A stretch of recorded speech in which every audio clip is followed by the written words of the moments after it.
जे मार्गदर्शन ऐकण्यासाठी उत्सुक आहात ते म्हणजे प्रशासकीय सेवेत पदार्पण करणारे अधिकारी, स्पर्धा परीक्षांची तयारी करणारे विद्यार्थी आणि नव्याने जी काही अभ्यास पद्धती येऊ पाहत आहे त्याबद्दलचं मार्गदर्शन, त्याबद्दलच्या विद्यार्थ्यांच्या मनातल्या शंका कुशंका यांना माननीय चंद्रकांत दळवी सर संबोधित करतील। मी सरांना विनंती करतो की त्यांनी आम्हाला मार्गदर्शन करावे। महाराष्ट्र लोकसेवा आयोगाच्या राज्यसेवेच्या स्पर्धा परीक्षेमध्ये यशस्वी झालेल्या विद्यार्थ्यांच्या सत्कार समारंभासाठी युनिक अकॅडमीचेच प्रमुख मल्हार पाटील आज येऊ शकले नाहीत, तुकाराम जाधव, त्याचप्रमाणे कोर्स डायरेक्टर अमोल घोडके, व्यासपीठावरील उपस्थित असलेले सर्व लेक्चरर्स आणि त्यांचे सहकारी, ज्या विद्यार्थ्यांनी यश मिळवलं स्पर्धा परीक्षेमध्ये आणि ज्यांचा इथे आज सत्कार झाला ते सर्व सत्कारार्थी, त्यांचे सर्व पालक, त्याचप्रमाणे आपणा सर्वांचे अनुभव ऐकण्यासाठी म्हणून मागे मोठ्या संख्येने उपस्थित असलेले सर्व विद्यार्थी, त्यांचे पालक, बंधू आणि भगिनींनो, मी प्रथमतः यशस्वी झालेल्या सर्व विद्यार्थ्यांचं मनापासून अभिनंदन करतो आणि त्यांना सुयश चिंतितो। 200 विद्यार्थी या वर्षीच्या बॅचमध्ये 2020च्या बॅचमधले 200 पोस्ट होत्या, बरोबर आहे ना? 200 पोस्ट होत्या, त्याच्यामध्ये 134 विद्यार्थी कुठल्या ना कुठल्या संबंधाने युनिक अकॅडमी बरोबर तयारीच्या प्रक्रियेमध्ये जोडले गेले होते आणि त्यांनी जे काही यश मिळवलं त्याच्यामध्ये युनिक अकॅडमीचं योगदान होतं। याबद्दल आपण सर्वांनी युनिक अकॅडमीच्या सर्व व्यवस्थापकांना आणि त्यांना शिक्षकांना टाळ्या वाजवून त्यांचं मनापासून आपण अभिनंदन करूया। तर आपल्या यशा पाठीमागं बरेच लोक असतात, पण सगळ्यात महत्त्वाचं जे आहे ते आपले शिक्षक। पालकांचा न उल्लेख तर सगळ्यांनीच केला, परंतु खऱ्या अर्थानं विद्यार्थी घडवतात ते शिक्षक। मग तुम्ही स्कूलमध्ये असाल, कॉलेजमध्ये असाल किंवा युनिक अकॅडमी सारख्या स्पर्धा परीक्षेची तयारी करून घेणाऱ्या अकॅडमीजमध्ये असाल, तिथल्या शिक्षकांचं योगदान अतिशय महत्त्वाचं असताना या प्रकारची ही युनिक अकॅडमी गेले कित्येक वर्ष महाराष्ट्रामधले एक लिडिंग स्पर्धा परीक्षेची तयारी करून घेणारी अकॅडमी म्हणून तिच्याकडे पाहिलं जातं आणि या संदर्भामध्ये युनिक अकॅडमीचं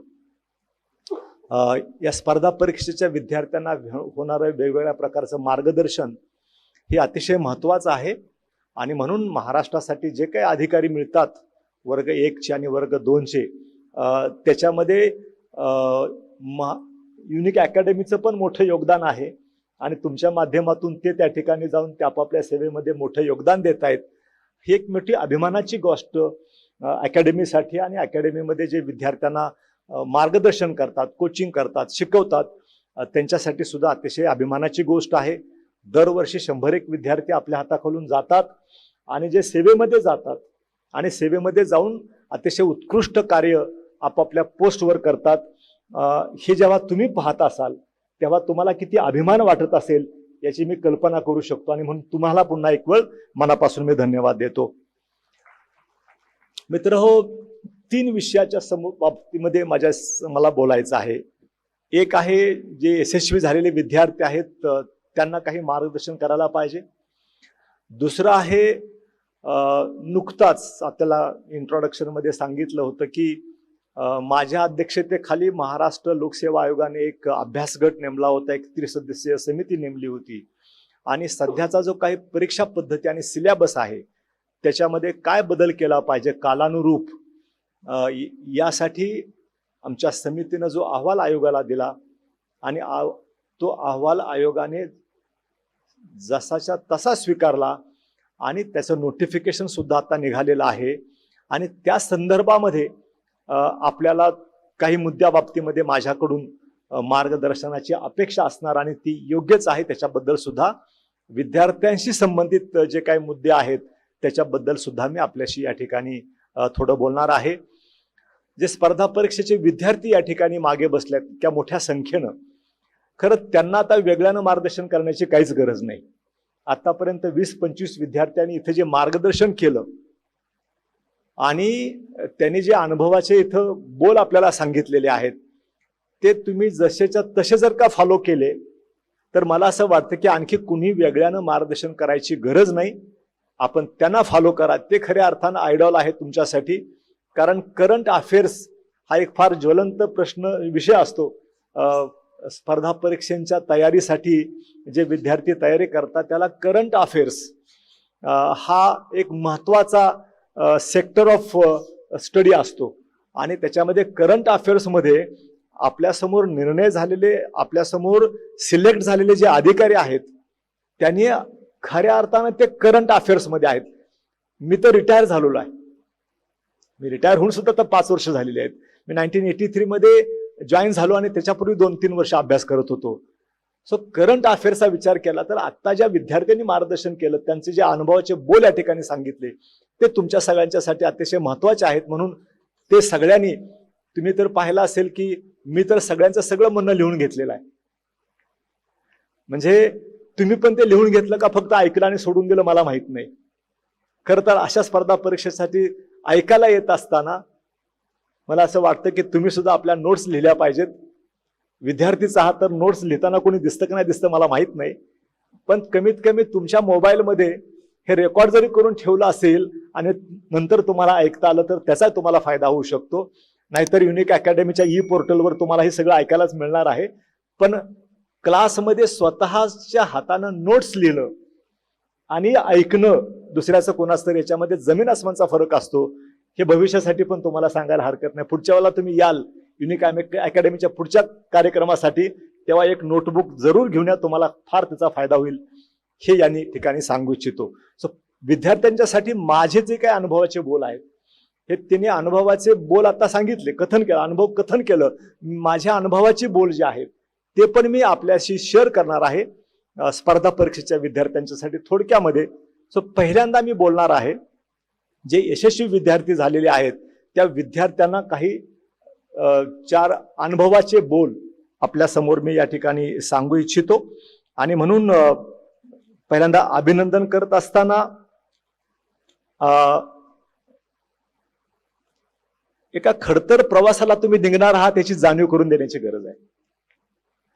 शासकीय अधिकारी म्हणून एका विद्यार्थ्यानं मगाशी सांगितलं, त्याच्या प्राथमिक शिक्षक आई वडील जे आहेत नांदेड जिल्ह्यामध्ये त्यांनी सांगितलं, वडिलांनी फार योग्य सल्ला दिला की तुझ्या नोकरीमध्ये जातो आहोत तिथे खूप खडतर श्रम करावे लागतात आणि खूप टक्क्याटोनपणा सामोरं जावं लागतं. तर याच्यासाठी सामोरं जाण्यासाठी म्हणून तुम्ही आता यशस्वी झालात, हा पहिला टप्पा पार झाला. जसं तुम्ही प्रिलिम पास झालात, त्याच्यानंतर मेन पास झालात, त्याच्यानंतर मग तुम्ही मुलाखतीमध्ये पास झालात आणि कलेक्टिव्हली तुम्ही मेरिटमध्ये आलात. हा खऱ्या अर्थानं तुमच्या जीवनातला पहिला टप्पा पूर्ण झाला. आता पुढचे 35 वर्ष किंवा 38 वर्ष तुम्हाला ज्या शासनामध्ये जाऊन काम करायचं आहे त्याच्यासाठी तुमची तयारी पहिल्यापासून करण्याची गरज आहे. अनेक विद्यार्थ्यांनी आपल्या अनुभवाचे बोल सांगितले, तयारी कशी केली पाहिजे स्पर्धा परीक्षेची. मी तुम्हाला हे सांगणार आहे की पुढच्या 35 वर्षामध्ये तुमची शासकीय अधिकारी म्हणून वाटचाल कशी असली पाहिजे, काय तुम्ही खबरदारी घेतली पाहिजे आणि कशा पद्धतीनं तुम्ही काम केलं तर ज्या उद्देशानं तुम्ही सेवेमध्ये आला आहात त्याच्यामध्ये तुम्ही काही ना काहीतरी करून दाखवू शकाल. तिथं पण पूर्व तयारी न उतरण्याची गरज आहे आणि प्लॅन करिअरचा करूनच पुढे जाण्याची गरज आहे. नाहीतर प्रवाहाबरोबर वाहत गेलात पत्ता लागणार नाही. दरवर्षी इतके अधिकारी येतात सेवेमध्ये, किती लक्षात राहतात, किती कॉन्ट्रीब्युशन करतात समाजासाठी, शासनासाठी, राज्यासाठी, हा प्रश्न सेवेमध्ये आल्यानंतर पडतो. आणि म्हणून तुमच्या 200 लोकांच्या मधून एक कार्यक्षम अधिकारी महाराष्ट्राला मिळावेत. तुम्ही ज्या डिपार्टमेंटमध्ये जाणार आहात, क्लास 2 अधिकारी किंवा क्लास 1 अधिकारी म्हणून, जसं मगाशी सांगण्यात आलं की तुम्ही कुठल्याही क्षेत्रात गेला तरी टॉपला जाऊ शकता आणि जीवनामध्ये यशस्वी होऊ शकता. केवळ तुम्ही MPSC मार्फत सिलेक्ट झाला आहात म्हणून यशस्वी अजिबात होत नाही सर्व्हिसमध्ये आल्यानंतर. तुम्हाला काम करावं लागेल, खडतर कष्ट करावे लागतील, काही पथ्य पाळावे लागतील आणि मगच तुम्ही यशस्वी होणार आहात. तर त्या दृष्टिकोनातून थोडक्यात मी फार मुद्देसूद या ठिकाणी मांडणार आहे, फार विस्तारानं बोलणार नाही. कारण जवळपास आपण 10 वाजता हा कार्यक्रम सुरू झालेला आहे. म्हणजे तुम्ही 10 वाजता आला आहोत, आम्ही 11:45 आलेलो आहोत. तेवढा तर पाहुण्यांना अधिकार असतोच 20-25 मिनिटं लेट येण्याचा. पण तुम्ही 10 वाजल्यापासून बसला आहात आणि जवळपास 1 वाजलाय, म्हणजे सिनेमा संपण्याचा सुद्धा कालावधी संपून गेलेला आहे. 3 तासापेक्षा दुसराच कुठलाच कार्यक्रम लांब चालत नसतो, बरोबर आहे ना. सो 3 तासाचा कार्यक्रम संपलेला आहे आणि तुम्ही ज्याला युनिक अकॅडमीमध्ये शिकता किंवा तुम्ही ग्रॅज्युएशनला शिकता त्याला 1 तास मध्ये 45 मिनिटाचा असतो. तुमच्याकडे किती मिनिटाचा आहे? 2 तासाचा आहे. मग तुम्ही जरा प्रोग्रेसिव्ह आहात. पण क्लास आपला जो शाळेमध्ये क्लास असतो किंवा तिथे जास्तीत जास्त 45 मिनिटं किंवा 60 मिनिटाच्या पलीकडे क्लास नसतो आणि मग 3 तासाच्या पलीकडे ऐकण्याची क्षमताच राहत नाही. सिनेमा पाहण्याची क्षमता राहत नाही तर ऐकण्याची क्षमता काय राहणार आहे ते स्पर्धा परीक्षेच्या बाबतीमध्ये. तरीही ज्या उद्देशाने आपण आला आहात त्या उद्देशासाठी अनुषंगाने काही ना काही बोलण्याची आवश्यकता आहे. आपल्याला सगळ्याला कल्पना आहे की शासकीय सेवेबद्दल काय फार चांगलं बोललं जातं का? शासकीय सेवेबद्दल फार काही चांगलं समाजामध्ये बोललं जात नाही. ही वस्तुस्थिती पहिल्यांदा स्वीकारा आणि तिथं जाऊन तुम्हाला बदल घडवायचा आहे. म्हणून शासन महाराष्ट्र लोकसेवा आयोगाच्या मार्फत स्पर्धा परीक्षा घेऊन डायरेक्ट रिक्रुटमेंट सरळ सेवा प्रवेश देतं की वेगवेगळ्या क्षेत्रामध्ये वेगवेगळ्या फॅकल्टीजमध्ये अनेक आपल्यापैकी इंजिनियर आहेत, काही डॉक्टर्स आहेत आणि काही ग्रॅज्युएट्स आहेत वेगवेगळ्या फील्डमधले. Any graduate can appear for MPSC आणि UPSC. उद्देशच असा आहे की वेगवेगळ्या क्षेत्रातला अनुभव असलेल्या मुलांनी यावं आणि प्रशासन हातात घ्यावं आणि तिथं उत्कृष्ट काम करावं. आणि म्हणून प्रशासनाची इमेज बदलण्यासाठी प्रशासनामध्ये गतिमानता यावी, प्रशासनामध्ये लोकाभिमुखता यावी, या उद्देशानं महाराष्ट्र शासन, कुठलंही शासन डायरेक्ट रिक्रुटमेंट सरळ सेवा प्रवेश देतं क्लास 1 आणि क्लास 2 अधिकारी म्हणून. आणि म्हणून आपल्याकडून अपेक्षा असतात समाजाला, शासनाला, आणि तुम्ही ज्या क्षेत्रामध्ये ज्या वरिष्ठ अधिकाऱ्यांच्या हाताखाली काम करता तिथं पण त्यांची अपेक्षा असते की सरळ सेवा मधला अधिकाऱ्यांच्याकडनं अधिक चांगलं काम करावं आणि तुम्हाला इतरांनी फॉलो करावं. अशा प्रकारचं काम करायचं असेल तर काही पथ्य आपल्याला पाळावी लागतील. सगळ्यात वाईट अवस्था जर का सध्या प्रशासनामध्ये जर काय असेल तर तो प्रशासनामध्ये चालणारा भ्रष्टाचार हा तुम्हाला थांबवायचा आहे. बरोबर आहे ना. सगळ्यात जिकडं जाल तिकडं तुम्हाला हेच ऐकायला मिळेल की पैसा दिल्याशिवाय काम होत नाही. ही परिस्थिती बदलण्याची जबाबदारी तुमच्यावर आहे. आतमध्ये आहे ते त्यांच्यापर्यंत प्रयत्न करतात पण तुम्ही फ्रेशर्स आहात, तर हे काम तुम्हाला करायचं आहे. सगळ्यात जास्त प्रशासनामध्ये प्रॉब्लेम आहे तर डिले, विलंब. त्यामुळं तुमच्या माध्यमातून अपेक्षा अशी आहे की विलंब कसा करता येईल कमी. आपल्याकडं जे काही नागरिक कामासाठी येतात, तुम्ही ज्या कुठल्या सेवेमध्ये असाल त्या सेवेमध्ये, तिथं त्याची कामं लवकर कशी होतील, वेगानं कशी केली जातील, तुमच्या अधिकार पत्त्याखाली जेवढी म्हणून काय कार्यालय असतील किंवा जेवढा काय स्टाफ असेल, तुमचं ज्युरिस्डिक्शन असतं. तुम्ही ज्याला पदभार घेता क्लास 2 ऑफिसर म्हणून किंवा क्लास 1 ऑफिसर म्हणून, तेव्हा तुमचं एक ज्युरिस्डिक्शन असतं. ते तालुका ज्युरिडिक्शन असेल किंवा जिल्हा ज्युरिडिक्शन असेल किंवा उपविभाग हे ज्युरिडिक्शन असेल. तर तुमच्या ज्युरिडिक्शनच्या क्षेत्रामध्ये तुम्ही किती प्रभाव टाकू शकता हे तुमच्या कृतीवर आणि तुमच्या काम करण्याच्या क्षमतेवर अवलंबून आहे. आणि म्हणून मी जेव्हा अधिकारी चार्ज घेतो तेव्हा मी त्याला ज्युरिडिक्शन हा शब्द वापरत नाही, मी प्रभाव क्षेत्र असा शब्द वापरतो. कारण तुम्ही त्या पदावर बसल्यानंतर जिथपर्यंत तुम्ही प्रभाव टाकू शकता तिथपर्यंत तुमचं ते तुमच्या ज्युरिडिक्शन मध्ये तुम्ही प्रभाव टाकता. म्हणून ज्युरिडिक्शन हा बोजड शब्दापेक्षा प्रभाव क्षेत्र म्हणून मी त्याच्याकडे पाहतो. मग तुम्ही तहसीलदार असाल, डेप्युटी कलेक्टर असाल, तुम्ही डेप्युटी CO असाल, तुम्ही BDO असाल, तुम्ही चीफ ऑफिसर नगरपालिका असाल, तुम्ही जिथं जाता तिथं तुम्ही किती प्रभाव टाकू शकता, हे कॅल्क्युलेशन तुमच्या मनामध्ये चार्ज घेताना असलं पाहिजे. आणि तिथे तुमच्या कार्यक्षेत्रामध्ये भ्रष्टाचाराला थारा असता कामा नये. तुम्ही त्याच्यासाठी आदर्श असला पाहिजे. तुमच्या कार्यक्षेत्रामध्ये विलंब कुठल्याही लेवलवर होता कामा नाही. विलंब होता कामा नये. तो कसा टाळायचा त्याच्याबद्दल पण मी आपल्याला सांगणारच आहे. आणि दुसरं आहे की पारदर्शक कारभार झाला पाहिजे. ट्रान्सपरंटली तुमचं कामकाज लोकांना बघता आलं पाहिजे. अपारदर्शकता, विलंब आणि भ्रष्टाचार हे 3 मुख्य कारण आहेत. आणि चौथं कारण आहे नॉन अकाउंटेबिलिटी. अकाउंटेबिलिटीच नाही, जबाबदारी फिक्स नाही केली जात शासनामध्ये. आणि म्हणून नॉन अकाउंटेबिलिटी ही 4 मुख्य प्रॉब्लेम आहेत प्रशासनाचे. ते प्रॉब्लेमवर तुम्ही मात करू शकता आणि तुम्ही मार्गदर्शक समाजाला ठरू शकता. म्हणून हे कमी करण्यासाठी म्हणून तुम्ही काम करण्याची आवश्यकता आहे. आपल्याला माहितीसाठी की प्रशासनामध्ये कामाची सिस्टीम कशी असते बेसिक तुम्हाला मी सांगतो. आपल्या सगळ्यांना कल्पना मी पण देऊ इच्छितो की जे अधिकारी आपल्यामधून सिलेक्ट झालेले असतात आणि त्यांचं जे फाउंडेशन ट्रेनिंग कोर्स ज्यांचा सुरू होतो त्याला अलीकडच्या कालावधीमध्ये CPTP म्हटलं जातं, कंबाइंड प्रोबेशनर्स ट्रेनिंग प्रोग्राम. तर या प्रोग्राममध्ये सुद्धा माझे 1-2 लेक्चर्स प्रत्येक बॅचला असतात. वनामतीला मी क्लास 2 अधिकाऱ्यांसाठी प्रशिक्षणाला जातो आणि यशदामध्ये क्लास 1 अधिकाऱ्यांच्या CPTPच्या बॅचला येतो. आणि तिथे मी झिरो पेंडन्सी आणि डेली डिस्पोजल हा 3 तासासाठी विषय शिकवतो. तुम्ही 2 तास शिकवता, मी 3 तास शिकवतो. 3 तास. आणि तिथं प्रशासनाच्या आत्ताची अवस्था काय आहे आणि तुम्ही आतमध्ये जाऊन हे प्रशासन ताब्यात घेतल्यानंतर कसं काम करायचं याच्या बाबतीमध्ये शिकवतो. तर झिरो पेंडन्सी आणि डेली डिस्पोजल म्हणजे काय व्याख्या थोडक्यात सांगतो. तुम्हाला पुस्तक सुद्धा युनिकनं आता प्रेझेंट देताना झिरो पेंडन्सी आणि डेली डिस्पोजल हे पुस्तक दिलेलं आहे. या पुस्तकाप्रमाणे शासनानं शासन निर्णय काढून सर्व महाराष्ट्रातल्या सर्व शासकीय कार्यालयाला झिरो पेंडन्सी आणि डेली डिस्पोजल हा विषय लागू केलेला आहे. सो तुम्हाला तुमच्या ऑफिसमध्ये गेल्यानंतर पहिल्यांदा झिरो पेंडन्सी आणि डेली डिस्पोजलवर कामाला सुरुवात केली. तुमच्या पहिल्या पोस्टिंगमध्ये जर का तुम्ही तुमची कार्यालय, तुमच्या हाताखाली असलेली कार्यालय जर का झिरो पेंडन्सीवर तुम्ही घेऊन गेलात तर तुमच्या 35 वर्षाच्या पुढच्या कारकिर्दीमध्ये तुमच्या इतका यशस्वी अधिकारी दुसरा असणार नाही.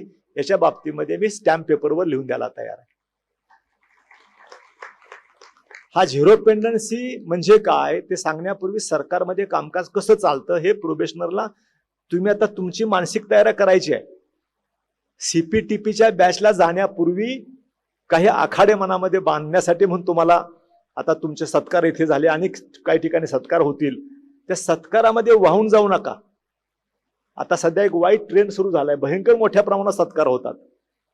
मी सिलेक्ट झालो तर गावातल्या लोकांना माहिती नव्हतं की मी सिलेक्ट झालोय म्हणून. म्हणजे आता असं होतं की डंका महाराष्ट्रभर पिटला जातो, प्रचंड मोठ्या प्रमाणात फ्लेक्स लावले जातात, मिरवणुका सुद्धा काही ठिकाणी काढल्या जातात. चांगली गोष्ट आहे, तुम्हाला अॅक्नॉलेज केलं जाते. पण अनेक यशस्वी झालेले विद्यार्थी त्याच्यामुळे वाहत गेलेले आहेत आणि त्याच्यामुळे त्यांचं करिअर स्पॉइल झालेलं आहेत. मी तुम्हाला अनेक उदाहरणं या ठिकाणी सांगू इच्छितो की त्यांना आश्चर्य वाटतं की नुसता पास झाला तरी एवढा आहे, मग पदावर गेल्यानंतर काय असेल. अशा भ्रमामध्ये जे काही कष्ट घेतलेले आहेत, मग असे जे काय वडिलांचे चेहरे आठवत होते ते सगळं विसरायला लागतं. आणि अनेक असे विद्यार्थी, असे अधिकारी बघितलेले आहेत की पुन्हा वर्ष 2-2 वर्ष घरी पण जात नाहीत. भाऊ बहीण आई वडील सुद्धा बघत नाहीत, वाहत जातात, या थराला जातात. ज्यांनी आता या ठिकाणी आई वडिलांची नावं घेतले त्यांच्यासाठी आयुष्यभर तसंच राहिलं पाहिजे तुमच्या डोक्यामध्ये, हे पण या ठिकाणी समजावून सांगू इच्छितो. नाहीतर स्टेजवर बोलणं आणि पदावर गेल्यानंतर बदलणं हा इतिहास आहे महाराष्ट्रातल्या प्रशासनातला, सगळ्याच प्रशासनामधला. त्याला तुम्ही अपवाद असले पाहिजेत, कमीत कमी एवढं तरी या ठिकाणी मला नक्की सांगायचं आहे. तर महाराष्ट्र शासनाचं प्रशासन चालतं असं की प्रत्येक कार्यालयामध्ये कमीत कमी 4 टेबल असतात. तुम्ही पहिल्यांदा ग्रासरूट लेवलच्या कार्यालयामध्ये जाणार आहात, तालुका लेवलच्या कार्यालयामध्ये तुम्ही जाणार आहात असं गृहीत धरू आपण. तर तालुका लेवलच्या कार्यालयामध्ये कमीत कमी 4 किंवा 5 टेबल असतात. त्या टेबलवरनं फाईल पुढे जाते, तेव्हा तुम्ही अधिकारी म्हणून क्लास 1 अधिकारी, क्लास 2 अधिकारी तुमच्या टेबलवर निर्णयासाठी येते. तर 4 टेबलवर ती फाईल एका टेबलवर 1 वर्ष पण राहू शकतं, 2 वर्ष पण राहू शकते. मी तुम्हाला उदाहरणासह CPTPच्या बॅचमध्ये शिकवेन. जर का तुम्ही गॅझेटेड ऑफिसर जो ज्या मुख्य खुर्चीवर बसलेला आहे त्यांनी जर का प्रत्येक क्लार्कच्या टेबलवर काय चाललेलं आहे, तिथे किती प्रकरण आली, तिथली किती प्रकरण निघाली, किती शिल्लक राहिली, त्याचा कालावधी काय आहे, हे जोपर्यंत तुम्ही स्वतः बघणार नाही आणि तुम्ही तोपर्यंत लोकांची, नागरिकांची सस्य होलपट हेलपाटे चालूच राहणार आहेत. म्हणून ते कसे थांबतील, तर झिरो पेंडन्सी केल्यानंतर. म्हणजे तुमच्या कार्यालयामध्ये तुम्ही चार्ज जेव्हा घ्याल तेव्हा पहिल्यांदा हे विचारा तुमच्या सबऑर्डिनेट नेक्स्ट टू यू की आपल्या कार्यालयामध्ये पेंडन्सी किती आहे. त्याला सांगता येत नाही की पेंडन्सी किती आहे. प्रत्येक क्लार्क, प्रत्येक सुपरवायझरी ऑफिसर यांच्याकडे जेवढी काही प्रकरणं पेंडिंग आहेत त्याची संख्या जर का त्या अधिकाऱ्याला सांगता येत नसेल तर त्याचं काय लक्ष आहे त्या कार्यालयावर आणि काय लक्ष आहे त्याचं त्या लोकांच्या प्रश्नावर, असा प्रश्न पडतो की नाही. म्हणून पहिल्यांदा पेंडन्सी किती आहे आणि ती डिस्पोज ऑफ करायची. पुस्तकात सगळं दिलेलं आहे. झिरो पेंडन्सी झाली पाहिजे. तुम्ही चार्ज घेताना जी पेंडन्सी आहे ती झिरो करणं म्हणजे zero pendency, finally disposal of करणं. आणि हे करण्यासाठी डेली डिस्पोजल हा दुसरा शब्द आहे. म्हणजे प्रत्येक टेबलावर आलेली फाईल त्याच दिवशी ऑटोमॅटिकली लाईक मशीन पुढे गेली पाहिजे. 4 टेबलावरनं 4 दिवस लागतील पुढे जाण्यासाठी. प्रवासामधला 1 दिवस देऊ आपण.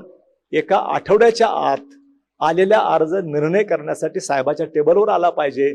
अशा प्रकारचं ऍडमिनिस्ट्रेशन तुम्ही द्या. तुम्ही चार्ज घेतल्याबरोबर अख्ख्या तालुक्यामध्ये तुमच्या कार्यक्षेत्रामध्ये साहेब खूप चांगला आलेला आहे, नवीन आलेला, अशा प्रकारची तालुकाभर चर्चा सुरू होते. इतका फरक तुम्ही कुठल्या अप्रोचनी खुर्चीवर बसतात त्याच्यावर अवलंबून असतो.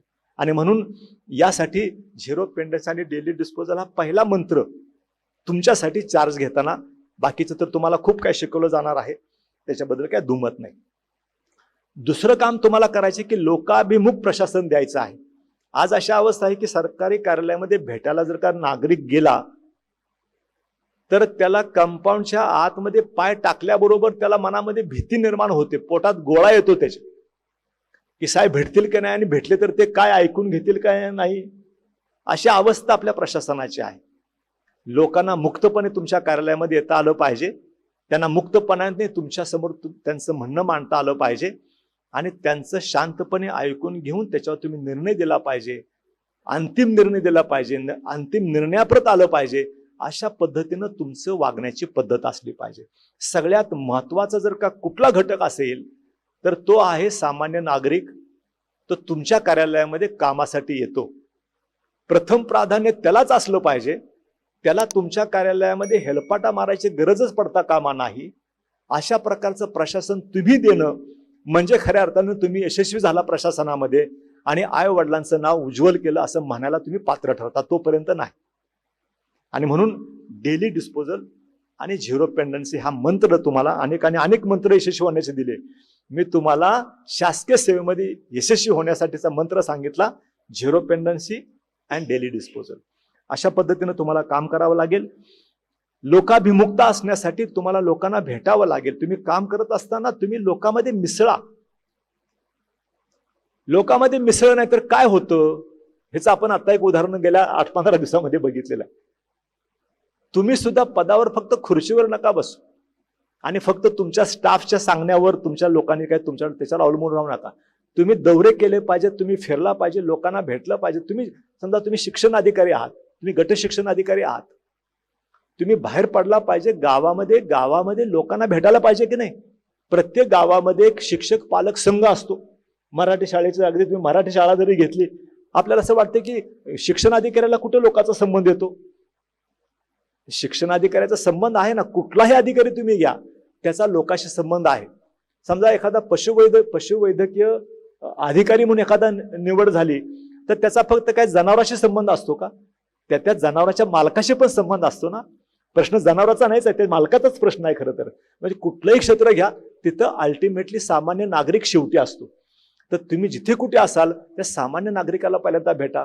माझ्यासारखा जर का शिक्षण अधिकारी झाला तर पहिल्यांदा गावामध्ये जाईल, सरपंचाला भेटेल, गावातल्या शिक्षक पालक संघाची कमिटीची मिटिंग लावेल आणि विचारेल पहिल्यांदा की कसा तुमचा मुख्याध्यापक आहे, आणि मुख्याध्यापकाला आणि स्टाफला न घेता शिक्षक पालक संघाची मिटिंग मी पहिल्यांदा ग्रामपंचायतीमध्ये घेईन आणि त्याला विचारेल की सांगा तुमच्या शाळेची काय परिस्थिती आहे.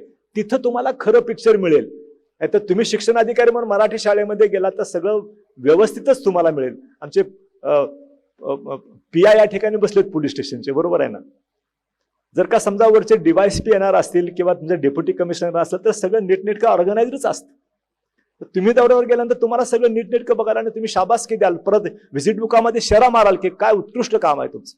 खरं तुम्हाला कळेल की गावातली माणसं काय म्हणतात, ते शिक्षक काय म्हणतो, ते विद्यार्थ्याला इंडिपेंडेंटली भेटा. ते विद्यार्थी काय सांगतो की कुठला शिक्षक चांगला आहे, कुणाला वटणीवर आणण्याची गरज आहे. तर लोकाभिमुख म्हणजे हा शब्द आहे. तर या दृष्टिकोनातून तुम्ही लोकांमध्ये जावा. तुम्हाला काय सुधारणा करण्याची गरज आहे ते तुम्हाला लोक शिकवतील. तुमचा स्टाफ नाही शिकवणार. काय गरजा आहेत त्या पदावर राहून, त्या पदाच्या गरजा काय तुम्हाला तिथून कळेल. मग अशी इंट्रोडक्शन मध्ये खूप काही माझ्याबद्दलची माहिती सांगितली की संत गाडगेबाबा ग्राम स्वच्छता अभियान, हागणदारी मुक्त गाव योजना. ह्या वरच्या पदावर गेल्यानंतर आपण तर आणखी सगळं विसरतो. तुम्ही तर अजूनही खाली आहात. इथं अजूनही तुम्ही जिल्हाधिकारी, नंतर डिव्हिजनल कमिशनर या पदावर गेल्यानंतर संबंध कुठे येतो खालच्या लोकांशी. म्हणून काय लोकांच्या गरजा आहेत आणि प्रशासनानं काय काम केलं पाहिजे कळतं खऱ्या अर्थानं जेव्हा तुम्ही लोकांच्या मध्ये मिसळता. तुम्ही कितीही ज्येष्ठ व्हा, श्रेष्ठ व्हा, लोकांच्या मध्ये तुम्ही राहिलं पाहिजे. आणि गतिमान प्रशासन तुम्हाला झिरो पेंडन्सी आणि डेली डिस्पोजल मधून मिळेल. लोकांच्या मध्ये जाऊन मिसळा, तिथं प्रश्न समजून घ्या. तुमच्या हाताखालची यंत्रणा कसे काम करते आहे, त्याला कसं वटणीवर आणायचं, कोण चांगलं काम करतोय, कोण वाईट काम करतोय, तुम्हाला तिथं कळेल. आणि त्यांच्याकडून चांगलं काम करून घेण्याचा प्रयत्न करा. बदलायचं नाही सगळ्याला, कारवाई सगळ्यावर नाही करायची. चांगलं काम करतात त्यांना शाबासकी द्या. जे चांगलं काम करत नाही, तुमच्या निदर्शनास आलं आहे, त्यांना चांगलं काम करण्यासाठी त्याची चौकट आखून द्या. त्याला डिसिप्लिन लावा, मॉनिटर करा त्याचं कामकाज कशा पद्धतीनं चाललेलं आहे. तुम्हाला कळेल की तो पण सुधारणा करू शकतो. मी तुम्हाला आश्चर्य वाटेल की मी जिल्हाधिकारी पुणे म्हणून मी 2008 ते 11 या कालावधीमध्ये झिरो पेंडन्सी आणि डेली डिस्पोजल हा उपक्रम शोधून काढला आणि तो राबवला. पुढच्या 10 वर्षानंतर तो शासनाने ऍक्सेप्ट केला. ज्या वेळेला मी चार्ज घेतला त्यावेळेला जवळपास 20-25% पदं रिक्त होती. आणि जर का तुमच्या कनिष्ठतम अधिकाऱ्याला, माझ्या नेक्स्ट ऑफिसरला विचारलं, निवासी उपजिल्हाधिकाऱ्यांना, की कोण कोण चांगले लोक आहेत आणि कोण कोण वाईट आहेत, तो म्हणतात की साहेब अजिबात आपल्याकडे सगळं रद्दड स्टाफ आहे, सगळे अधिकारी रद्दड आहेत, काही कामाचे नाही, अशी त्याची भाषा असते. पण मग तुम्हाला आश्चर्य वाटलं की 3 वर्षामध्ये असा काय पराक्रम त्या कर्मचाऱ्यांनी, अधिकाऱ्यांनी केला की संपूर्ण जिल्हा झिरो पेंडन्सी झाला.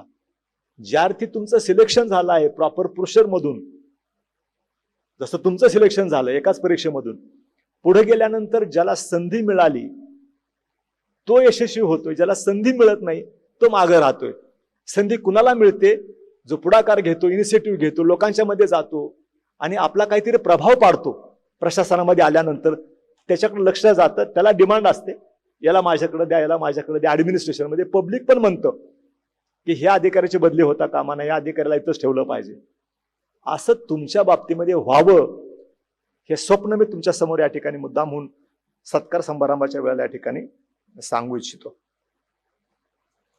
काही स्किल्स तुमच्यामध्ये असण्याची गरज आहे. जसं मगाशी स्पर्धा परीक्षेच्या तयारीसाठीचे स्किल तुम्हाला सांगितले, तसे काही स्किल्स तुम्ही तुमच्यामध्ये डेव्हलप करण्याची गरज आहे. आणि ते थोडक्यात या ठिकाणी त्याच्याबद्दल बोलणार नाही, पण सांगू इच्छितो. लिडरशिप क्वालिटी तुमच्यामध्ये असली पाहिजे. आपण थेरॉटिकली आता पुष्कळ स्पर्धा परीक्षेची तयारी करत असताना तुम्ही सोशियोलॉजी सब्जेक्ट घेतला असेल किंवा आणखी कुठल्या सब्जेक्टमध्ये कदाचित लिडरशिप आणि त्याच्या qualities and types of leader सगळं ऐकलं असेल. पण प्रत्यक्षामध्ये you are a leader. When you take over the charge of a particular post, you are a leader. आणि म्हणून लिडरशिपच्या क्वालिटीज ज्या काही पुस्तकामध्ये वाचल्या त्या सगळ्या तुमच्यामध्ये आत्मसात झाल्या पाहिजेत आणि त्या सत्यामध्ये उतरल्या पाहिजेत. लिडरशिपमध्ये पॉलिटिकल लिडरशिपलाच फक्त लिडरशिप म्हटलं जात नाही. गुगलचा सीईओ कोण आहे? तो सुद्धा लीडरच आहे. एक चीफ ऑफिसर नगरपालिका लीडरच आहे. डेप्युटी सीईओ लीडरच आहे. म्हणून प्रत्येक अधिकारी हा लीडर आहे त्या पदावर राहून. आणि म्हणून लिडरशिपच्या क्वालिटीज मध्ये तुम्हाला त्याच्यामध्ये खोलवर जाणार नाही, तासभर त्याच्याबद्दल बोलता येईल. तुमच्याकडे कम्युनिकेशनचे स्किल्स असले पाहिजेत. मला खूप आनंद वाटला, इतके चांगले विद्यार्थी या ठिकाणी बोलत होते, किंवा ज्या मुलीनं मगाशी या ठिकाणी जे भाषण केलं, आपले विचार इतक्या नेमक्या पद्धतीनं मांडले. काही लोकांनी अतिशय सुंदर पॉइंट घेऊन आले होते. तर तुमचं कम्युनिकेशन जे आहे ते जितकं प्रभावी असेल तितकं तुमचं शासकीय अधिकारी म्हणून यशस्वीतेचं प्रमाण वाढेल. तुम्हाला कम्युनिकेट करता आलं पाहिजे पब्लिक बरोबर, तुम्हाला कम्युनिकेट करता आलं आहे तुमच्या स्टाफ बरोबर, तुम्हाला कम्युनिकेट करता आलं पाहिजे तुमच्या वरिष्ठांच्या बरोबर. तिघांच्या रिक्वायरमेंट वेगळ्या आहेत, तिघांचे स्किल्स वेगळे आहेत, ते डेव्हलप करावे लागतील. हे डोक्यात ठेवा आणि ते डेव्हलप करायचा प्रयत्न करा. सेन्सिटिव्हिटी तुमच्याकडे असली पाहिजे, संवेदनशीलता तुमच्यामध्ये असली पाहिजे. प्रत्येक प्रश्नाकडे संवेदनशीलपणे बघितलं पाहिजे. प्रत्येक नागरिक जो तुम्हाला भेटायला येईल, तुमच्या हाताखालचा कर्मचारी, शिक्षण अधिकारी असेल तर तुम्हाला शिक्षक भेटायला येईल, त्याचे पण काही प्रश्न असू शकतात. शिकवणं वेगळं आहे आणि ऍडमिनिस्ट्रेशन म्हणून त्याची इन्क्रीमेंट निघाली का, त्याला रजा मंजूर झाली का, अनेक प्रश्न त्याचे असतात. तर सेन्सिटिव्हिटी जी आहे ती संवेदनशीलता. तुमच्याकडे माणूस शिरवळाच्या गप्पा मारायला येत नाही की चला बाबा आलो तर साहेबांना भेटून जाऊया, असं महाराष्ट्रामध्ये घडत नाही. आलो तर साहेबाला भेटून जाऊया असं वातावरण तुम्ही तुमच्या कार्यक्षेत्रामध्ये करा, तिथं करते तुमची यशाची पावती असेल. आणि म्हणून तुम्हाला सेन्सिटिव्हिटी, प्रत्येक येणाऱ्या माणसांचं म्हणणं ऐकून घेऊन त्याच्या तक्रारीमध्ये तथ्य आहे, त्याच्या अडचणीमध्ये तथ्य आहे, अशीच भूमिका आपली असली पाहिजे. आणि मग आपल्या स्टाफकडून ते काम कसं करून घेता येईल हे आपल्याला सांगता आलं पाहिजे. सगळ्यात महत्वाचं आहे डिसिजन मेकिंग. पदोपदी डिसिजन घ्यावे लागतात. डिसिजन म्हणजे फाईलवर घ्यायचाच निर्णय नसतो. फाईलवरचा निर्णय म्हणजे निर्णय नाही, पदोपदी तुम्हाला निर्णय घ्यावे लागतात. चालता चालता, बोलता बोलता, मीटिंगमध्ये अनेक प्रकारचे निर्णय. विषय तुमच्या समोर आला की पेंडिंग ठेवायचा नाही. मग अशी पेंडनची कागदाच्या बद्दलची, फाईलच्या बद्दलची बोलत होतो. तुमच्याकडे प्रत्येक गोष्टीमध्ये निर्णय करण्याची क्षमता असली पाहिजे आणि फास्ट डिसिजन मेकिंग तुम्हाला करता आलं पाहिजे. ज्याच्याकडे फास्ट डिसिजन मेकिंग करण्याची क्षमता आहे, रिझनेबल डिसिजन व्हायला पाहिजे. घेतलेला प्रत्येक निर्णय बरोबरच असेल असं नाही. त्या क्षणी जो तुम्ही निर्णय घ्याल तो त्या परिस्थितीमध्ये योग्य असला पाहिजे. भविष्यामध्ये तो कदाचित चुकीचा पण ठरू शकतो. आणि तुम्ही घेतलेला निर्णय हा काही काळ्या दगडावरची रेष नसेल. तुमच्यावर वरिष्ठ असतात. तुम्ही घेतलेल्या निर्णयाचं सिंहावलोकन करणं, पुनर्विलोकन करणं, त्याच्यावर अपील करण्याची तरतूद असते. म्हणून निर्णय पटकन घ्या. चुकला तरी काय बिघडत नाही. तुमच्या कार्यालयामध्ये 2 वर्ष हेलपाटे मारण्यापेक्षा तुम्ही 15 दिवसामध्ये निर्णय दिला आणि वर्षा कार्यालयामध्ये 6 महिने हेलपाटे मारले तर लागेल तर हरकत नाही. तुमच्यापेक्षा कदाचित वरचा अधिकारी बरोबर निर्णय घेऊ शकतो. डिसाईड, काही पेंडिंग ठेवता कामा नाही. त्याच्यानंतर रिझल्ट ओरिएंटेड कामकाज असलं पाहिजे. रिझल्ट ओरिएंटेड आहे तर चाललंच आहे गुऱ्हाळ, रिझल्ट शून्य, त्याच्यावर फार मी बोलणार नाही. त्याच्यानंतर ऑनेस्टी.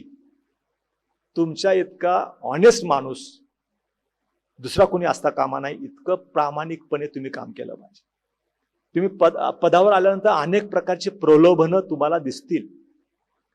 त्याच्यापासून मगाशी बऱ्याच लोकांनी सांगितलं की डायव्हर्जन ऑफ माइंड होतं. बरोबर आहे ना. इथं तुम्हाला संयम, पेशन्स इथं लागतं, तिथं पण लागतं. आणि म्हणून त्याच्या बाबतीमध्ये काळजी घेण्याची गरज आहे. मित्रहो, मगाशी बऱ्याच एकाच फक्त विद्यार्थ्यानं सांगितलं, मी त्याला धन्यवाद देईन की फॉरेस्ट ऑफिसर म्हणून त्याचं सिलेक्शन झालंय. तर नाव माझे सगळ्याचे राहिले नाहीत. पण त्यानं सांगताना सांगितलं की तुमच्या कालावधीमध्ये परीक्षाची तयारी करत असताना सुद्धा तुम्हाला फिजिकल एक्झरसाइजची गरज आहे. त्यानं हे पण सांगितले की तुम्ही विपश्यना पण केली पाहिजे. त्यांनी हे पण सांगितले की तुम्ही योगा सुद्धा केला पाहिजे. प्रत्येक स्पर्धक जे मागं असते त्यांच्यासाठी पण ही गोष्ट अतिशय खरीच आहे. पण नोकरीमध्ये पण त्याची आवश्यकता आहे. जे जे ॲडव्हान्टेजेस मगाशी परीक्षेची तयारी करताना ह्या तिन्ही गोष्टीमुळे होते, त्या सगळ्यांचे ॲडव्हान्टेज तुम्हाला जर का तुम्ही ऍक्टिव्ह असाल, फिजिकली तुम्ही काही व्यायाम करत असाल, तुम्ही जर का मेडिटेशन करत असाल, तुम्ही योगा करत असाल, तर तुमची डिसिजन मेकिंग आणि फरकच असतो. आणि म्हणून ते सुद्धा तुम्ही पुढे गेल्यानंतर शिकलं पाहिजे. नॉन करप्ट ऑफिसर म्हणून तुमचं नाव निर्माण झालं पाहिजे. नॉन करप्ट ऑफिसर एवढं टार्गेट ठेवा, बाकी सगळ्या गोष्टी आपोआप दुरुस्त होतील. ब्रँडिंग होतं, तुमच्या माहितीसाठी सांगतो, तुम्हाला माहिती नसतं पण बाहेर लोक काय बोलतात ते ऐका तुम्ही, तुम्हाला कळेल. तर बाहेरचे लोक काय म्हणतात ते आईवडिलांच्या पर्यंत जाता कामा नाही. चांगल्याच गोष्टी आईवडिलांच्या पर्यंत गेला पाहिजेत, तर खऱ्या अर्थानं पोरानं नाव काढलं म्हणता येईल. तर चुकीचं नाव जर का गेलं तिकडे तर काय होईल तुम्ही कल्पना करू शकता. तो या पद्धतीनं आपल्याला काम करण्याची आवश्यकता आहे. नॉन शासकीय सेवा ही एक सामाजिक सेवा आहे. It is a social work. आपण एनजीओ शब्द ऐकून आहे, नॉन गव्हर्नमेंटल ऑर्गनायझेशन. कसल्याही फळाची अपेक्षा न ठेवता काम करतात म्हणून एनजीओ म्हटलं जातं. पण सरकारी अधिकारी, सरकारी कर्मचारी हा पेड सोशल वर्कर आहे असं मी मानतो. कारण तुम्ही जे काही काम करता समाजासाठी, तो समाज असं म्हणतो की या अधिकाऱ्याने माझं काम केलं, नाव घेतो की या अधिकाऱ्याने माझं काम केलं, या अधिकाऱ्याने माझं काम केलं. तो असं म्हणत नाही की युती सरकारनं माझं काम केलं, आघाडी सरकारनं काम केलं, उद्धव ठाकरेंनी काम केलं, आता एकनाथ शिंदे साहेबांनी काम केलं, असं पब्लिक म्हणत नाही. पब्लिक तुम्ही ज्या पदावर आहात त्यानं जर का काम केलं तर आयुष्यभर तो त्याच्या नावानंच. तर तुम्हाला कितीतरी पटीनं social work with paid salary monthly करायची संधी याच्या निमित्तानं मिळत असते. आपल्यासाठी आणखी दोनच गोष्टी सांगणार आहे. मेजॉरिटी ऑफ यू, म्हणजे एक जण मुंबईचा सोडला, त्याचे बॅकग्राऊंड कदाचित शहरी ग्रामीणच असावं, पण 90% ऑफ यू आय फाउंड की तुम्ही ग्रामीण भागातून आला आहात, गावातून आला आहात. एकच गाव लक्षात राहिलं, त्यानं आवर्जून सांगितलं विठ्ठलवाडी नावाचं गाव. मी कुठे गेलं तर सांगतो की मी निढळच आहे. तसे एकाच माणसानं नाव सांगितलं विठ्ठलवाडी, आणि त्याला धन्यवाद देऊया की 10 पेक्षा जास्त अधिकारी क्लास 1 त्याच्या गावामध्ये आहेत. त्याची बहीण आणि त्याचा भाऊ सुद्धा क्लास 1 ऑफिसर आहे. मी आपल्याला याच्या निमित्तानं हाच मुद्दा सांगणार आहे की तुम्ही जे निवड झालेले अधिकारी आहात, तुम्ही तुमच्या गावासाठी काहीतरी करा. तुम्ही तुमच्या गावासाठी काहीतरी करा. माझ्या इंट्रोडक्शन मध्ये सांगितलं की गेले 35 वर्ष नोकरीच्या पहिल्या दिवसापासून ते सेवानिवृत्ती होईपर्यंत मी माझ्या निढळ गावाच्या विकासासाठी काम करतोय, आणि आताही गेले 5 वर्ष काम करतो आहे. माझ्या ज्ञानाचा, माझ्या अनुभवाचा, मला जे काही प्रशासन कळतं त्याचा पूर्णपणे फायदा गावाला करून दिला. गाव कुणाच्याही नजरेत खिसगंतीत नसलेलं गाव. सर्व समस्या ज्या खेडेगावामध्ये असतात त्या माझ्या गावामध्ये 1983 मध्ये होत्या. आज आपल्या राज्यातलं, देशातलं जर का टॉप 10 व्हिलेजेस काढले तर निढळ हे गाव त्याच्यामध्ये वरच्या रँकवर येतं. हे तुम्हाला मी या ठिकाणी सांगू इच्छितो. तुम्ही जरूर व्हिजिट करा. निढळ गावाला तर अनेक व्हिजिटर्स नेहमी चालूच असतात, पण तुम्ही पण व्हिजिट करा. तुम्ही तुमच्या गावासाठी तारणहार बघू शकता.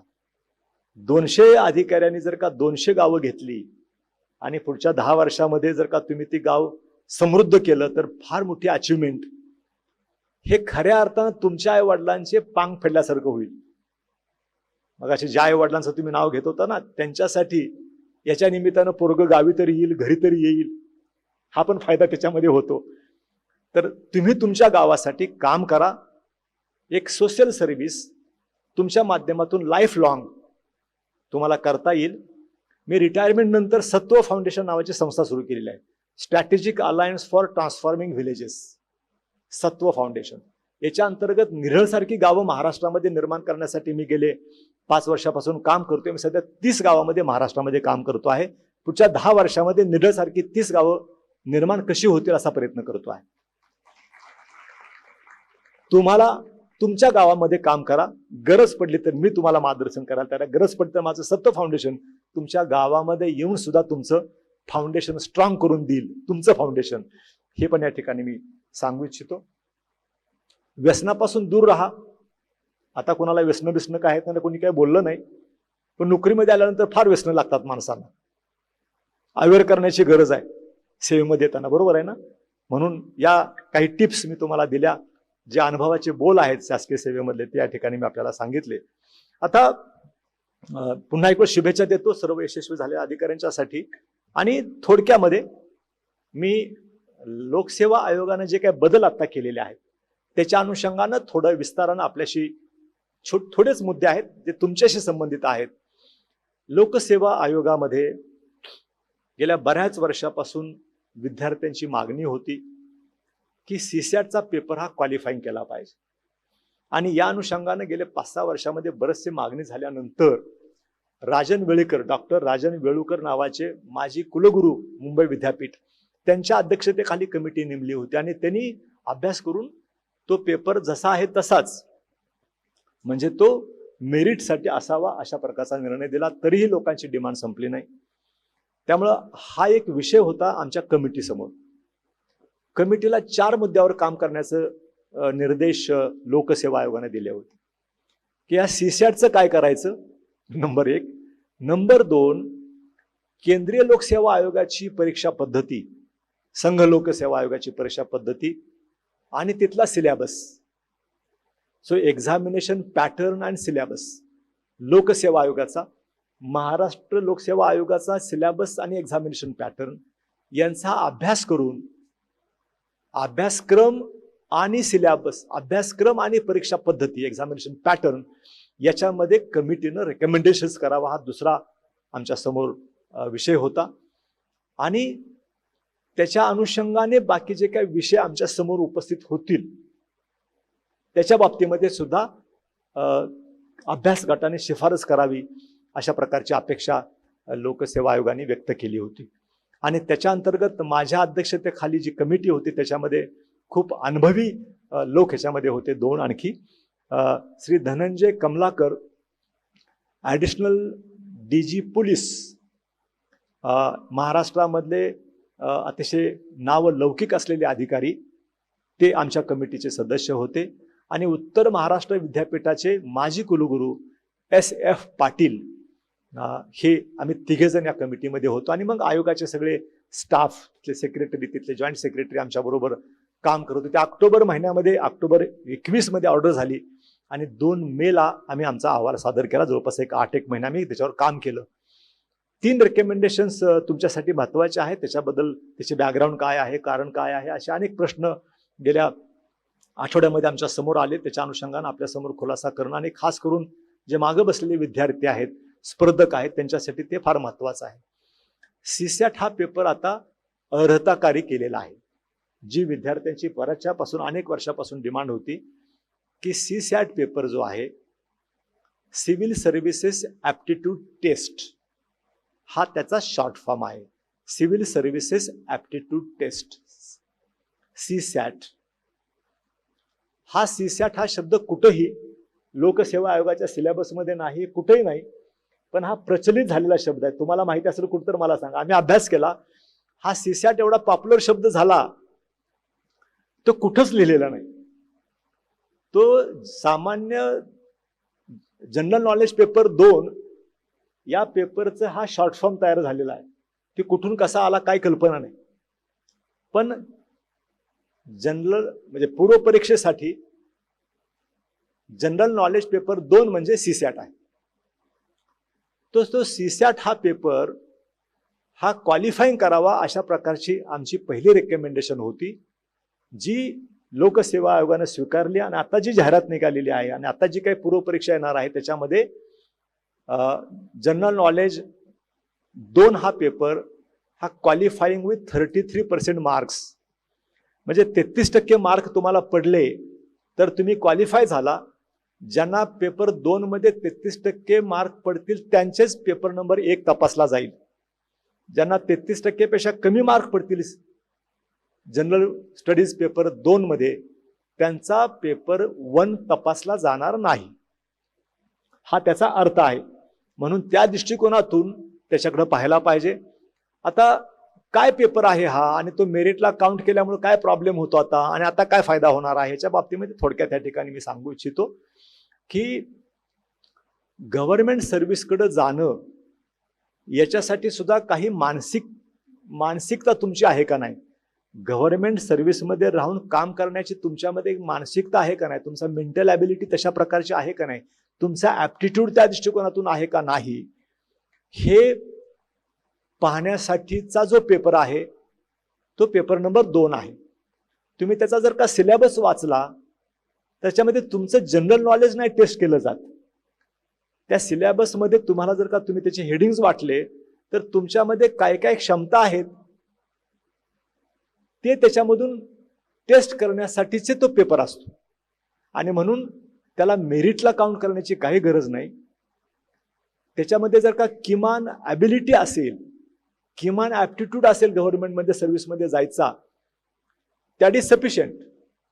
तुम्ही सेवेमध्ये आल्यानंतर तुमच्यामध्ये तो गुणधर्म असल्यामुळे तुम्हाला मिळणारं प्रशिक्षण, तुम्ही ज्याला पदावर काम करायला सुरुवात कराल ते तुमच्यामध्ये उपजत गुण आहेतच म्हणून तुम्ही ते नंतर एक्सप्लोर कराल आणि तुम्ही यशस्वी व्हाल, हे त्याच्यामध्ये अभिप्रेत आहे. आणि म्हणून सीसॅट हा पेपर क्वालिफाईंग, मग पेपर ठेवलाच नसता, मग सीसॅट पेपर पूर्वी नव्हता. 2013 मध्ये केंद्रीय लोकसेवा आयोगाने पहिल्यांदा सीसॅट हा पेपर इंट्रोड्यूस केला आणि त्यांच्या तिथंच लक्षात आलं पहिल्याच परीक्षेनंतर की हा क्वालिफाईंग असायला पाहिजे, तो मेरिटला असता कामा नाही. म्हणून 2015 मध्ये केंद्रीय लोकसेवा आयोगाने लगेच तो अर्हताकारी केला, म्हणजे क्वालिफाईंग केला. आपल्या लोकसेवा आयोगामध्ये केंद्राने लागू केल्याबरोबर हा पेपर 2 चालू केला. केंद्राने 15 मध्ये तो बदल केला, पण आपण तो आतापर्यंत 22 पर्यंत तसाच चालू राहिला. सो इन टोटो फॉलो केलं असतं तर हा प्रश्न आला नसता. आपण ते पार्शली हे पार्शली ते अशा पद्धतीने केल्यामुळे हा प्रश्न निर्माण झाला होता. म्हणून या कमिटीने रेकमेंड केले की हा क्वालिफाईंग असला पाहिजे, त्याप्रमाणे आता तो फक्त क्वालिफाईंगसाठी असणार आहे. त्यामुळे त्याच्यामध्ये क्वालिफाईंग पुरते मार्क पडतील तुम्हाला, एवढा अभ्यास करा. पेपर नंबर 1 चा भरपूर अभ्यास करण्याची गरज आहे. हा दृष्टिकोन तुम्हाला युनिक अकॅडमी सगळ्यांनाच तो आत्मसात करण्याची गरज आहे. आता दुसरा सगळ्यातला महत्वाचा प्रश्न होता की मुख्य परीक्षेच्या संदर्भामध्ये तुम्ही काय रेकमेंडेशन करणार आहात.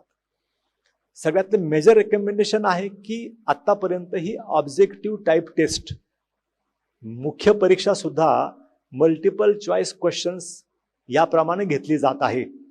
साधारण 2012 पासून महाराष्ट्र लोकसेवा आयोगाने 2012 मध्ये डिस्क्रिप्टिव्ह एक्झामिनेशन सिस्टीम ही अचानकपणे ऑब्जेक्टिव्ह करून टाकली. आणि 2012 मध्ये काय लॉजिक लावून ती ऑब्जेक्टिव्ह केली याचा जेव्हा आम्ही अभ्यास केला तर त्याच्यामध्ये काय ठोस असा पुरावा सापडला नाही की कुठल्या कारणानं ही परीक्षा ऑब्जेक्टिव्ह करण्यात आली. आणि त्याच्यानंतर मग हा बदल का झाला, इतर राज्यामध्ये काय परिस्थिती आहे, म्हणून आम्ही केंद्रीय लोकसेवा आयोगाच्या सर्व सिस्टीमचा अभ्यास केला. आपल्या देशामध्ये जेवढे काही राज्य आहेत छोटी मोठी, त्या सगळ्या राज्यांच्या लोकसेवा आयोगांच्या परीक्षा पद्धतीचा आणि सिलेबसचा आम्ही कंपॅरेटिव्ह स्टडी केला. कुठल्या कुठल्या राज्यामध्ये सीसॅट पेपर हा मेरिटसाठी काउंट केला जातो, एकाही राज्यामध्ये सीसॅट हा मेरिटसाठी काउंट केला जात नसताना महाराष्ट्रामध्ये तो काउंट केला जात होता आणि म्हणून आपण तो चेंज केला. त्याच पद्धतीनं डिस्क्रिप्टिव्ह परीक्षा कुठल्या कुठल्या राज्यामध्ये आहे, केंद्राची काय परिस्थिती आहे त्याचा अभ्यास केला. तुम्हाला विश्वास बसणार नाही की सर्वच राज्यांची मेन एक्झामिनेशन ही वर्णनात्मक स्वरूपाची, डिस्क्रिप्टिव्ह स्वरूपाची आहे. केंद्र सरकारची सुद्धा UPSCची एक्झामिनेशन तर आपल्या सगळ्याला कल्पना आहे की तो सुद्धा डिस्क्रिप्टिव्ह स्वरूपाचाच आहे. महाराष्ट्र हे एकमेव राज्य होतं की जिथं मेन एक्झामिनेशन सुद्धा ऑब्जेक्टिव्ह टाईपनं घेतली जात होती. आणि म्हणून दुसरा एक अजेंडा होता आमच्या समोर की केंद्रीय लोकसेवा आयोगाच्या परीक्षामध्ये, UPSCच्या परीक्षामध्ये महाराष्ट्रामधून अधिकाधिक कॅन्डिडेट कसे यशस्वी होतील या संदर्भामध्ये काही रेकमेंडेशन करता येईल का, हा पण एक आमच्या समितीसमोरचा विषय होता. आणि त्याचा अभ्यास करताना असं लक्षात आलं की महाराष्ट्र लोकसेवा आयोगाची तयारी करणाऱ्या विद्यार्थ्यांना, त्यातल्यापैकी काही लोकांनी UPSCची परीक्षा देऊन MPSCची दिली, त्यांचं कौतुक केलं पाहिजे. How they might have shifted to prepare for MPSC. कारण UPSCची परीक्षा ही डिस्क्रिप्टिव्ह स्वरूपाची आहे आणि MPSCची परीक्षा ही मेन परीक्षा ही ऑब्जेक्टिव्ह स्वरूपाची आहे. तर इथं MPSCच्या विद्यार्थ्यांना UPSCची परीक्षा देणं डिफिकल्ट जात होतं आणि UPSCच्या विद्यार्थ्यांना सुद्धा त्यांच्या तयारीच्या आधारावर खरं तर MPSCची परीक्षा देता यायला पाहिजे होती, पण इथं ही ऑब्जेक्टिव्ह स्वरूपाची स्थिती असल्यामुळे त्यांना देता येत नव्हती. त्यामुळे ना एमपीएससीच्या विद्यार्थ्यांना युपीएससी देता होती, ना युपीएससीच्या विद्यार्थ्यांना एमपीएससी देता होती. जे देतात, प्रयत्न करतात, त्यांना प्रचंड मेहनत घ्यावी लागते. खरं तर युपीएससीच्या परीक्षा तयारी करणाऱ्या विद्यार्थ्यांना सहजासहजी एमपीएससी देता आली पाहिजे. आणि एमपीएससी मध्ये जे विद्यार्थी यशस्वी होत आहेत, आता हे 200 विद्यार्थी यशस्वी झाले, पहिल्या विद्यार्थ्यांनी 200व्या विद्यार्थ्यामध्ये किती अंतर आहे मला माहित नाही, पण ह्या सगळ्यांनाच असं वाटतं कधीतरी राहून की मी सुद्धा जर का केंद्राची परीक्षा दिली तर मी पण यशस्वी झालो असतो, मला पण त्यावेळेला वाटत होतं. म्हणून आता प्रत्येकाला समान संधी मिळेल आणि एमपीएससीचे विद्यार्थी युपीएससी देऊ शकतील, युपीएससीचे विद्यार्थी एमपीएससी देऊ शकतील आणि दोन्हीकडचाही टक्का वाढेल आणि दोन्हीकडचाही स्टँडर्ड ऑफ क्वालिटी ऑफ अधिकारी जे निवड होणार आहे त्याचे स्टँडर्ड वाढेल. म्हणून हा याच्या पाठीमागचं दुसरं लॉजिक होतं. तिसरं लॉजिक त्याच्या पाठीमाग असं होतं की आपण 10वीची परीक्षा डिस्क्रिप्टिव्ह स्वरूपाची, 12वीची परीक्षा डिस्क्रिप्टिव्ह स्वरूपाची, graduation descriptive, post graduation descriptive आणि मात्र एमपीएससीची मेन एक्झामिनेशन ऑब्जेक्टिव्ह. खरं तर ती डिस्क्रिप्टिव्ह असायला पाहिजे होते. ते डिस्क्रिप्टिव्हच्या ऐवजी ऑब्जेक्टिव्ह केला हाच खरं तर योग्य होता का निर्णय असा प्रश्न पडतो. आणि म्हणून आम्ही रेकमेंडेशन केलं की ही डिस्क्रिप्टिव्ह स्वरूपाचीच परीक्षा असली पाहिजे.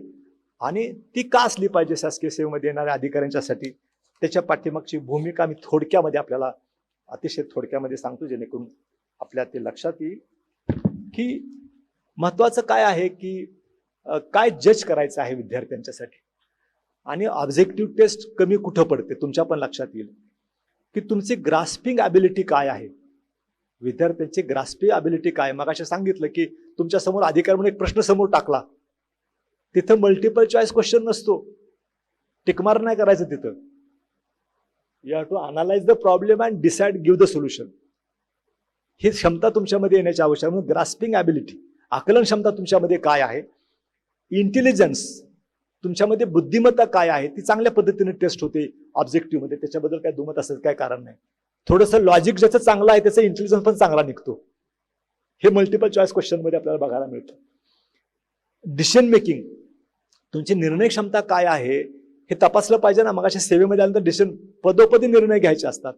तुमच्यामध्ये निर्णय घेण्याची क्षमता काय आहे हे तुम्हाला जर का जज करायचं असेल विद्यार्थ्यांच्या मेन एक्झामिनेशन, तर तो पेपर डिस्क्रिप्टिव्ह असल्याशिवाय करता येणार नाही.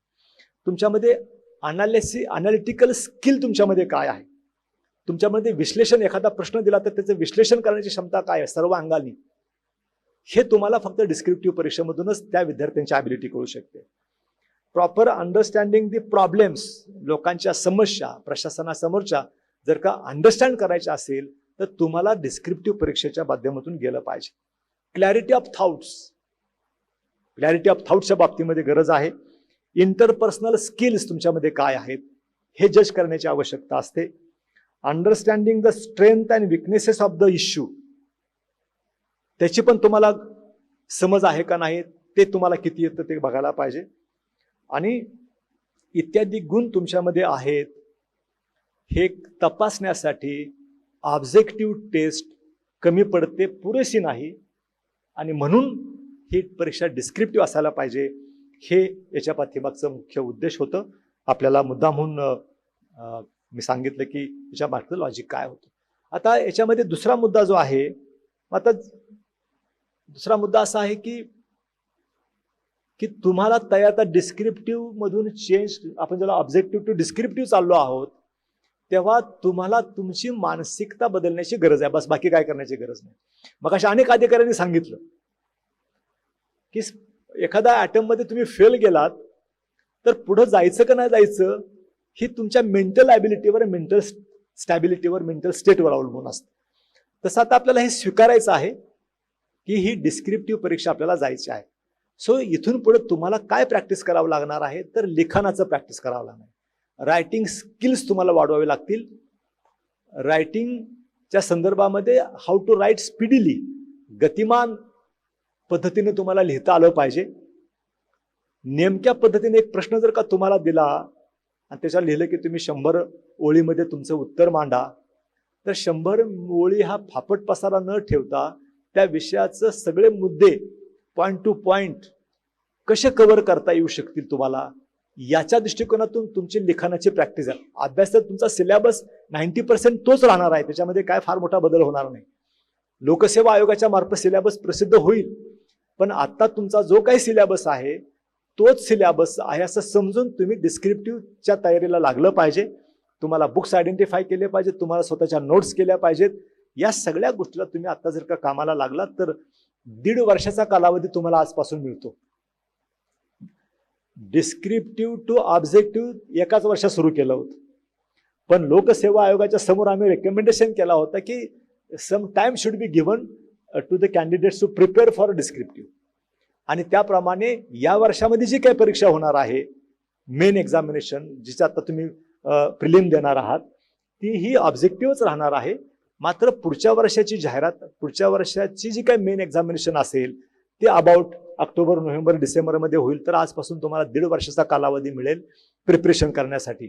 आता जे फ्रेशर्स आहेत किंवा ज्यांनी एखादा दुसराच आयटम दिलाय त्यांना फारशी अडचण नाही, परंतु ज्या विद्यार्थ्यांनी 3 आयटम दिले, 4 आयटम दिले, त्यांच्यासाठी शिफ्ट होताना थोडं अधिक चिंतेचा विषय आहे असं माझ्या कानावर आलेलं आहे. परंतु मी त्यांना पॉझिटिव्ह साईड तुम्हाला सांगतो की तुम्ही आता इतकं अभ्यास केला आहे, 3 आयटम मध्ये तुमचं पाठ झालं आहे की कुठल्या पानावर कुठलं उत्तर आहे. तुम्हाला आता करायचं आहे तयारी फक्त आणि फक्त डिस्क्रिप्टिव्ह पेपर कसे लिहायचे, बरोबर आहे ना. तुम्हाला फक्त जे काय तुम्ही अभ्यास केला आहे तो फक्त तुम्हाला डिस्क्रिप्टिव्ह मध्ये कसा लिहायचा याच्यासाठी तुम्ही तयारी करायची आहे. खरं तर फ्रेशर्सपेक्षा जास्त चान्सेस डिस्क्रिप्टिव्ह मध्ये यशस्वी होण्याचे चान्सेस हे ज्या विद्यार्थ्यांनी 2 पेक्षा अधिक आयटम दिले आहेत त्यांना जास्त चान्सेस आहेत पुढच्या 1-2 वर्षामध्ये यशस्वी होण्यासाठी. तुम्हाला शिक्षक म्हणून पण तुम्ही मान्य कराल.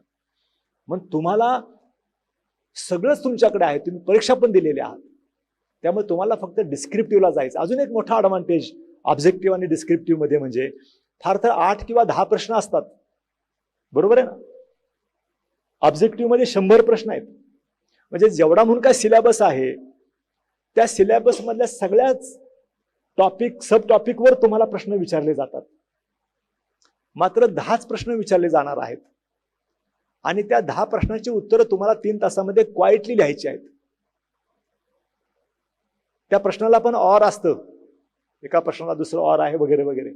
तर सगळ्यात सोपं आहे डिस्क्रिप्टिव्ह परीक्षेला जाणं. वर्क सॅटिस्फॅक्शनचा मगाशी प्रश्न कोणीतरी काढला होता.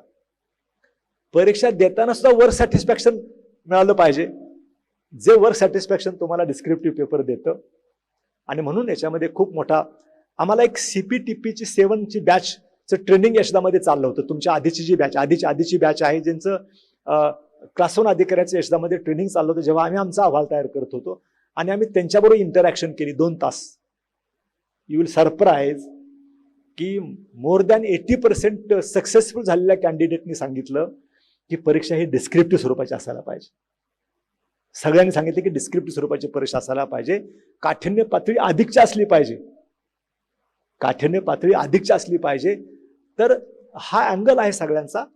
तुम्ही पण बिगिनर्स किंवा 1-2 आयटम झाल्यानंतरसाठी सोपंच आहे, पण अधिक सोपं आहे वर्षे आयटम्स दिलेल्या लोकांच्यासाठी.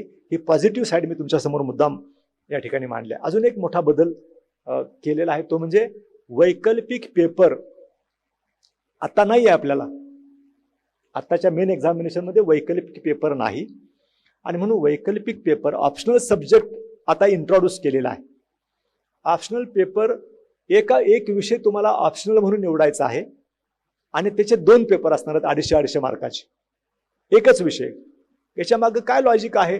सर्व राज्यामध्ये, आपल्या देशातल्या सर्व राज्यामध्ये मेन एक्झामिनेशनला ऑप्शनल सब्जेक्ट आहे. UPSCला सुद्धा ऑप्शनल सब्जेक्ट आहे. महाराष्ट्र त्याला अपवाद आहे. म्हणजे महाराष्ट्रामध्ये किती अपवाद आहेत बघितलं तुम्ही, अशा अवस्था होती. ते आता सगळं synchronised with other states and the UPSC अशा प्रकारचं चित्र आपल्याला आता पाहायला मिळणार आहे. तर ऑप्शनल सब्जेक्ट्सची गरज एवढ्यासाठी आहे की तुम्ही ज्या विषयामध्ये ग्रॅज्युएशन केलं, ज्या विषयामध्ये तुम्ही पोस्ट ग्रॅज्युएशन केलं, तो विषय तुम्हाला निवडता आला पाहिजे आणि त्याच्यामध्ये तुम्ही अभ्यास करून पेपर देऊ शकता. कंपल्सरी नाही, तुम्हाला तुमच्या ग्रॅज्युएशनचा पोस्ट ग्रॅज्युएशनचा सब्जेक्ट निवडला पाहिजे ते कंपल्सरी, पण तो एक ऑप्शन असला पाहिजे. म्हणून ऑप्शनल आहे.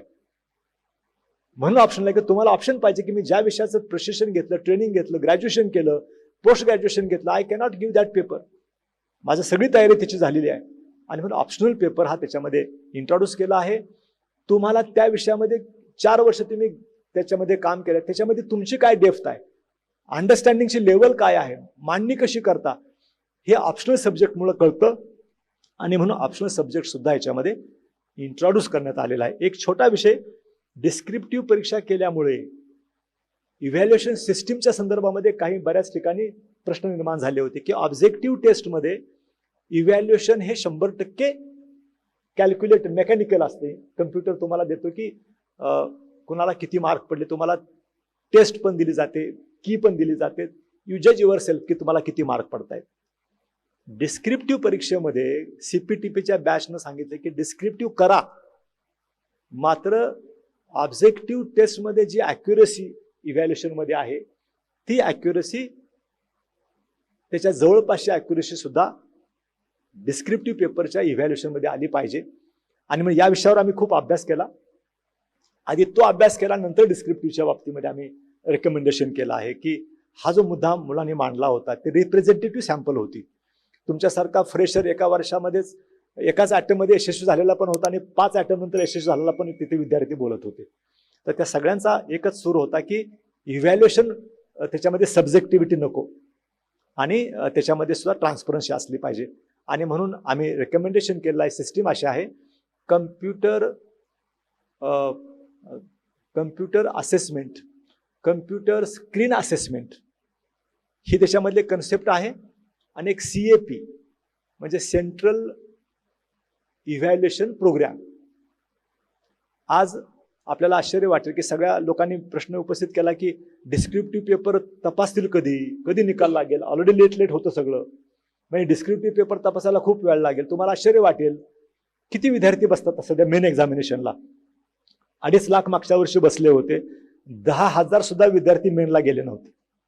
कारण किती रिक्त पदं आहेत आणि प्रत्येक रिक्त पदाला किती मुलं घ्यायची, याच्यामध्ये 7,500 विद्यार्थी मागच्या वेळेला मेनला बसले होते. म्हणजे GS 1, 2, 3, 4 हे पेपर तपासायचे किती, 10,000. आता जे ऑप्शनल सब्जेक्ट आहेत, कोणी जॉग्राफी घेईल, कोणी हिस्ट्री घेईल, कोणी कुठला घेईल, ऑप्शनल सब्जेक्ट तपासण्यासाठी तर फारच कमी पेपर निघतील, बरोबर आहे का नाही. 10,000पैकी ते 5,000 पण निघणार नाही, 3,000 पण निघणार नाही. तर इतके कमी पेपर ऍक्च्युली आपल्याला डिस्क्रिप्टिव्ह मध्ये तपासायचे आहेत. पुणे विद्यापीठ घेतलं, किती डिस्क्रिप्टिव्ह पेपर दरवर्षी तपासत असतील आणि तरीही निकाल राईट टाइम लागतो, महिना इकडं तिकडं होतो. SSC बरोबर आहे ना, डिस्क्रिप्टिव्ह नाही ना, ऑब्जेक्टिव्ह नाही ना, तिचा पण निकाल डिक्लेअर करतात की 24 जूनला निकाल लागणार, निकाल त्याला लागतो. म्हणजे हजारो लाखो पेपर, डिस्क्रिप्टिव्ह पेपर तपासले जातात आणि त्याचा निकाल लावला तर मुख्य परीक्षेचे 10,000 पेपर तपासायला किती वेळ लागणार आहे. तर तो मुद्दाच नाही, इट्स ॲडमिनिस्ट्रेटिव्ह पॉईंट.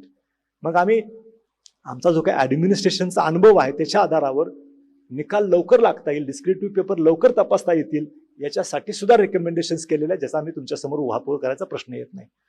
आणि म्हणून काय सिस्टीम आहे, तर एक पेपर एकापेक्षा अधिक इव्हॅल्युएटरला सायमल्टेनियसली चेक करता येईल. म्हणजे कम्प्युटर स्क्रीन असेसमेंट याच्यामध्ये तुमचा जो पेपर डिस्क्रिप्टिव्ह असेल तो पूर्णपणे स्कॅन केला जाईल, सगळ्या विद्यार्थ्यांचे सगळे पेपर स्कॅन केले जातील आणि डिजिटल डेटा हा स्टोअर केला जाईल. तुमचे डिस्क्रिप्टिव्ह जे काही मॅन्युअल लिहिलेले पेपर्स आहेत ते सीलबंद करून पेटीमध्ये बंद करून ठेवले जातील.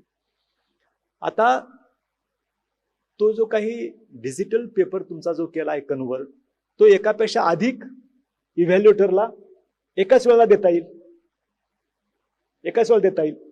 म्हणून आम्ही असं रेकमेंड केलं आहे की मिनिमम 2 इव्हॅल्युएटर कडून डिस्क्रिप्टिव्ह पेपर तपासला पाहिजे सायमल्टेनियसली.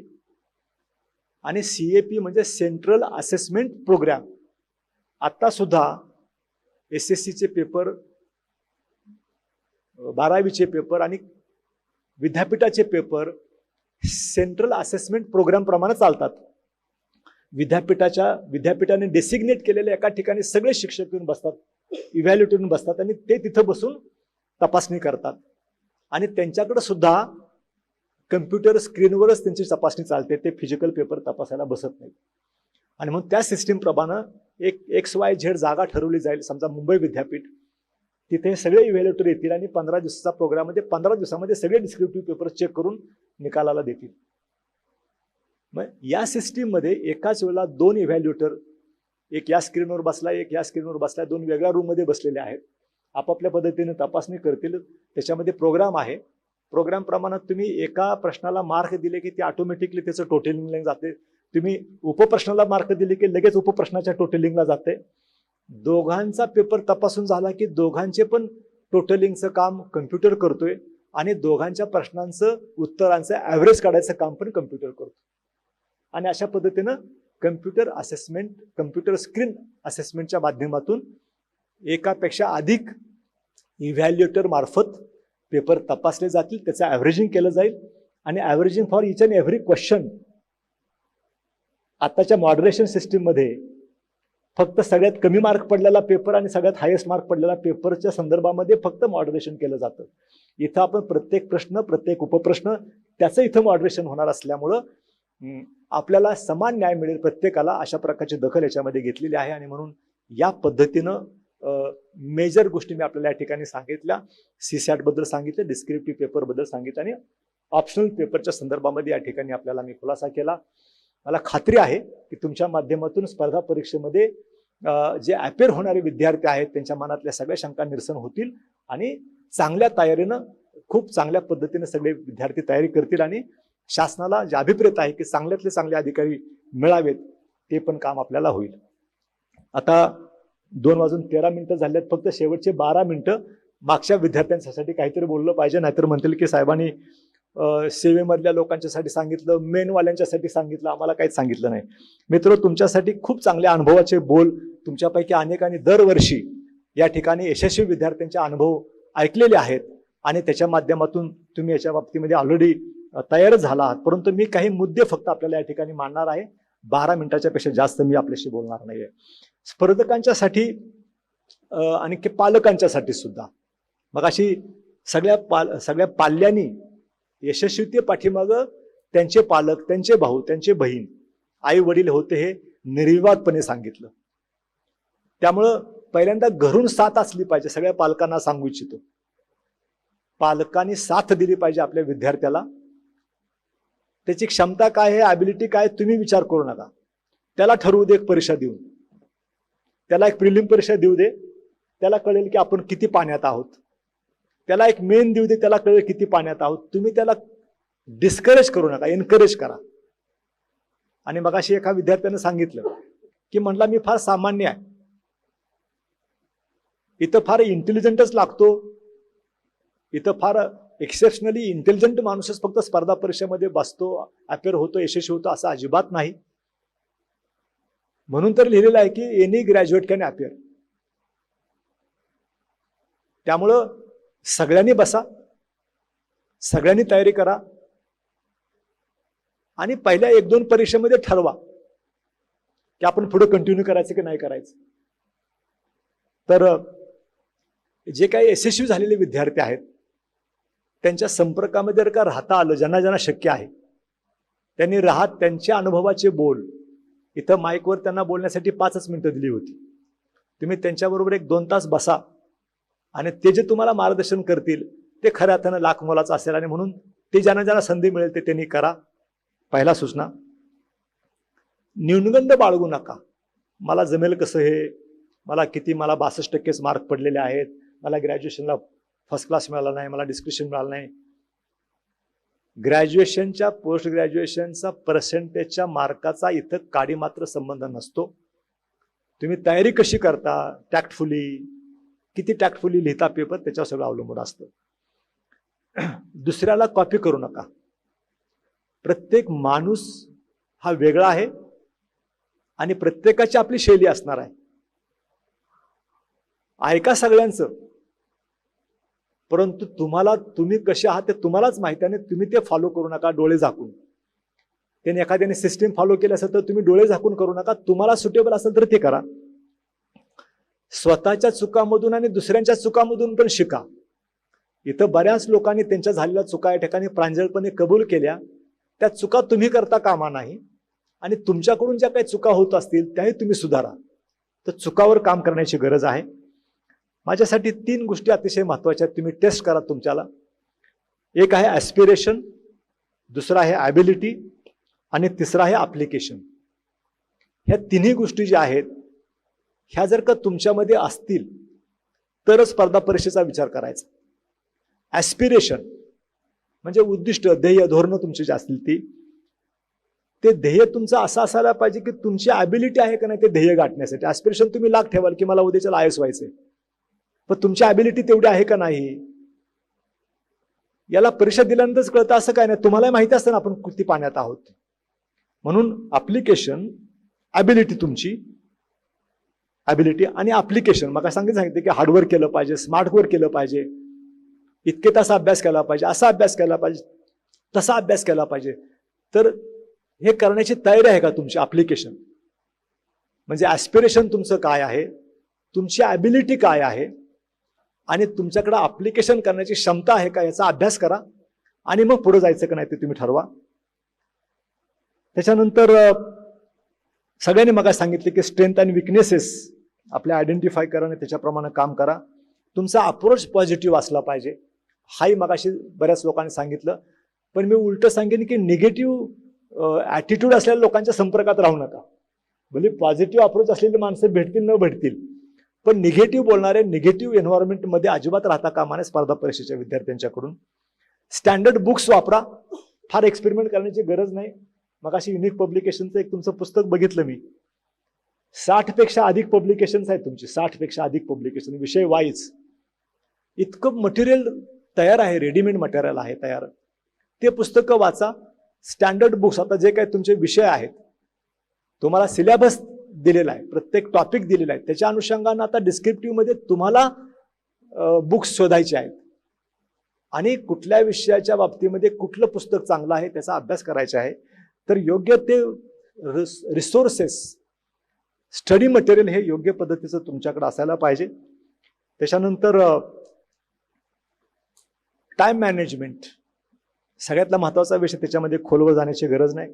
आणि अनेकांनी सांगितलं की सातत्य, सराव आणि संयम. मग जसं मी तुम्हाला सांगितलं की ॲस्पिरेशन, ॲबिलिटी आणि ॲप्लिकेशन, तसं सातत्य, सराव आणि संयम या गोष्टीचा पण एक टेस्ट घेणारी जर का कुठली परीक्षा असेल तर ती मेन एक्झामिनेशन असते. बरोबर आहे ना? तर त्या पहिल्याच परीक्षेमध्ये तुम्ही इथं टिकताय का नाही टिकताय ते तुम्हाला कळेल आणि मग पुढे जायचं का नाही ते ठरवा. जास्तीत जास्त रिव्हिजन करा आणि लिखाणाचं प्रॅक्टिस करा. आता तुम्ही टेस्ट सिरीज लावा ताबडतोबीनं डिस्क्रिप्टिव्हच्या, जुन्या काळा 2012 पूर्वीच्या टेस्ट सिरीज, आणि त्याच्यापासून आतापासून सुरुवात करा लिहायचं प्रॅक्टिस. 1.5 वर्ष वेळ आहे, फार मोठा वेळ आहे 1.5 वर्ष. म्हणजे एका वर्षामध्ये 1 वर्ष पास करतो आपण. TY मधून आपण SY मधून TY मध्ये जातो, बरोबर आहे की नाही? तर 1.5 वर्ष फार मोठा कालावधी आहे टू प्रिपेअर युअर सेल्फ. आणि म्हणून तयारी करता येईल की तुम्हाला. स्वतःच्या नोट्स काढा सिलेबस वाईज. माझा जो काही अनुभव आहे, बऱ्याच लोकांचा अनुभव आहे, डिस्क्रिप्टिव्ह एक्झामिनेशनसाठी सिलेबस वाईज तुम्ही नोट्स काढल्या पाहिजेत. आणि त्याच्यासाठीचा संदर्भ, कुठल्या कशाच्या आधारावर तुमच्या नोट्स काढल्या, आणि तुमच्या नोट्सचा अभ्यास करा. परीक्षेच्या रिव्हिजनच्या वेळेला तेवढी मोठी मोठी पुस्तकं घेऊन अभ्यास करणं शक्य नसतं, तेवढा वेळही नसतो. आणि म्हणून तुम्ही कशा पद्धतीनं आजपासून 1.5 वर्षामध्ये स्वतःच्या नोट्स तयार करा आणि त्याच्या आधारावर तुम्ही परीक्षा द्या. तुम्ही नक्की यशस्वी व्हाल. माझ्या दृष्टिकोनातून ह्या सगळ्यातल्या महत्त्वाच्या गोष्टी स्पर्धा परीक्षेच्या विद्यार्थ्यांच्यासाठी खूप अनुभव तुम्हाला सांगितलेलेच आहेत. पण या पद्धतीनं तुम्ही जर का माझ्याकडं काही प्रोवर्ब, मगाशी खूप छान एक प्रोवर्ब सांगितलं की उखळामध्ये तोंड घातलं तर मुसळाची भीती बाळगायचं हे कारण आहे. त्यांनी फार छान रिप्रेझेंटेटिव्ह प्रोवर्ब त्यांनी सांगितलं. माझ्यासाठी पण तुम्हाला मोटिवेट करण्यासाठी 1-2 प्रोवर्ब मी या ठिकाणी सांगतो आणि थांबणार आहे. एक म्हण असते की प्रॅक्टिस मेक्स मॅन परफेक्ट.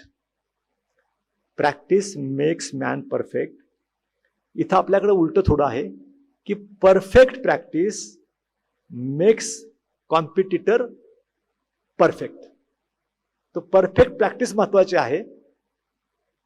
ढोर मेहनत हा एक शब्द असतो आपल्याकडं, तसं न करता स्मार्ट वर्क, मग अशी खूप चांगला शब्द आहे की स्मार्ट वर्क करता आलं पाहिजे. त्याच्यानंतर if you fail to plan then you are bound to fail. If you are fail to plan then you are bound to fail. म्हणून प्लॅनिंग अतिशय महत्त्वाचं आहे. टाइम मॅनेजमेंट सांगितलं तसं planning, day wise planning, week wise planning, monthly planning, आणि त्याच्याप्रमाणे आपलं काम होतं की नाही ते बघायला पाहिजे. आणि मग असे सांगितलं की मनी वसे ते स्वप्नी दिसते. बघायला ड्रीम तर पाहिजेच, तर त्याच्याशिवाय तुम्ही याच्यामध्ये उतरूच शकत नाही, बरोबर आहे ना. तर या सगळ्या गोष्टी स्पर्धा परीक्षेच्या तयारी करणाऱ्या विद्यार्थ्यांच्यासाठी या ठिकाणी मी मांडल्या. मला खात्री आहे की आज जो काही अनुभव कथन हा आतल्या माझ्यासाठी फार महत्त्वाचा विषय होता आणि मलाही खूप काही नवीन या विद्यार्थ्यांच्याकडून शिकता आलं. मी खूप लिहून घेतले सगळ्यांचं आणि मी नंतर त्याचं पण रिव्हिजन करणार आहे की त्याची प्रत्येकाकडून काही ना काही शिकण्यासारखं होतं असं माझं मत आहे. या पहिल्याच प्रयत्नामध्ये एका विद्यार्थ्याने सांगितले की पहिल्यांदाच एवढ्या मोठ्या स्टेजवर येऊन मी भाषण करतो आहे, पण तुला सांगतो की सगळ्यात चांगलं भाषण तुझं होतं हे मी या ठिकाणी जाहीरपणे सांगू इच्छितो. तर प्रत्येकानंच इतक्या छान पद्धतीने या ठिकाणी मांडणी केली आणि तुम्हाला मोटिवेट करेल अशा पद्धतीचं, कारण तरुणांनी तरुणांशी केलेला डायलॉग हाच जास्त मोटिवेटिंग असतो असं मला वाटतं. आणि म्हणून तुमच्या अनुभवाचे बोल त्यांच्या उपयोगाला यावेत आणि माझ्या अनुभवाचे बोल तुमच्या उपयोगाला यावेत अशी अपेक्षा व्यक्त करतो. युनिकला धन्यवाद देतो आणि थांबतो. जय हिंद, जय महाराष्ट्र. दी युनिक अकॅडमीचे नवनवीन व्हिडिओज आणि अपडेट्स मिळवण्यासाठी लाईक करा, सबस्क्राईब करा आणि शेअर करा.